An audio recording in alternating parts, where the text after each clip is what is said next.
My name is Maitreyee Marathe. I am a PhD student in Electrical and Computer Engineering at the University of Wisconsin-Madison, advised by Professor Lena Roald.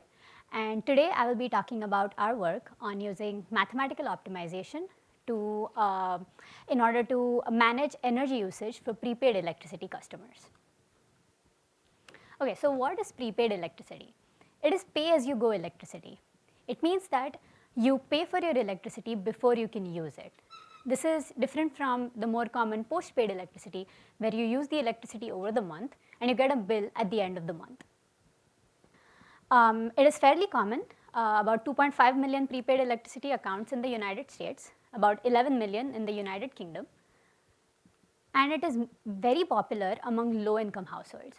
And this is because it does not require any deposits or credit checks, and there is no bad debt for the utility. But if your prepaid wallet balance hits zero, then you are automatically and immediately disconnected from supply. And this can be particularly dangerous for medically vulnerable households or during extreme weather events. And when you want to get reconnected, there can be a very high fee, as high as $75 sometimes, to get reconnected to the grid. Also, low-income households experience what is called as the heat or eat problem, which means they either have to forego critical needs like paying for food and groceries in order to pay for their energy bills, or they have to forego energy usage like not switching on their air conditioning when there is a heat wave in order to pay for critical needs like food and medicine. So such households have to actively decide on a day-to-day basis what appliances to use and what to forego in order to ensure that their energy bill is within an affordable limit. So they are already doing some kind of rationing, and we need a framework for more effective energy rationing decisions. So our contribution is a home energy rationing framework based on mathematical optimization, particularly for prepaid customers. It prevents disconnections, and it also extends the use of critical appliances by managing discretionary appliances. Now, how many of you have experienced this, that your phone hits 20% state of charge and it asks you to switch on the low power mode? Right.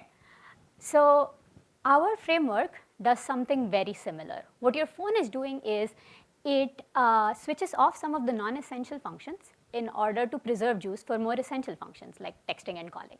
So what our framework does is it assumes that the prepaid wallet is like a battery, but in terms of money.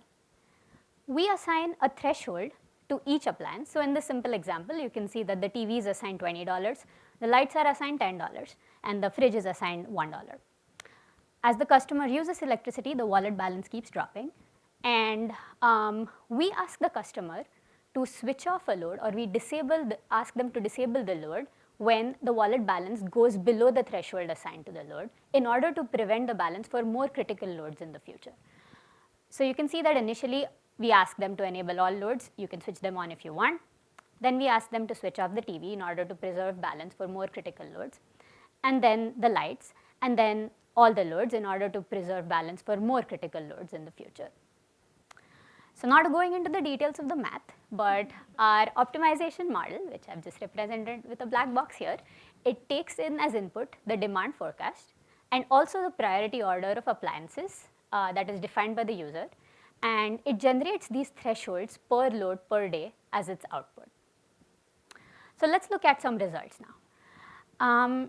We are using data of real life appliance usage from the Pecan Street data set for 4 loads. So on the left here are more poorer households, because on the x-axis we have the ratio of the energy that the customer can pay for to the energy that the customer ideally wants to use. So more poorer households on the left, and then households that can pay for 100% of their energy usage on the right. We compare our optimized thresholds framework with 2 benchmarks, a baseline that has no energy management, and then a fixed thresholds case, which does not use optimization at all, but it assumes constant thresholds over the course of the month based on some heuristics. And we can see that our optimized thresholds case outperforms the other benchmarks, and it has particularly better improvements for poorer households. Also, it prevents disconnections as compared to the baseline case. A quick note on how this can be implemented with the existing infrastructure. So utilities currently have smart meters and in-home displays that are installed in prepaid electricity users' homes, and they display the wallet balance. So they already have the computation power to compute the wallet balance, and our framework just requires the wallet balance as its input to run in real time. And the optimization model can in fact run on a remote server that has more computation capabilities, and it needs to communicate the thresholds only once in 24 hours to the in-home displays. So it has minimal requirements in terms of additional hardware and remote communication. So in conclusion, we present an energy rationing framework for prepaid electricity customers. It prevents disconnections, it extends the use of critical appliances by managing the use of their discretionary appliances, and it has minimal requirements for additional in-home hardware and remote communication. Now this can also be extended to customers on postpaid programs, but who are using energy assistance, and also pay-as-you-go solar home system users in developing economies where they don't have a prepaid wallet, but they actually have a battery. And I have presented results assuming that we have perfect demand forecasts, which is not a great assumption, but we are in the process of analyzing and producing new models that can perform better with imperfect forecasts, and also incorporating uncertainty in our optimization itself. So that brings me to the end of my presentation. Thank you for listening.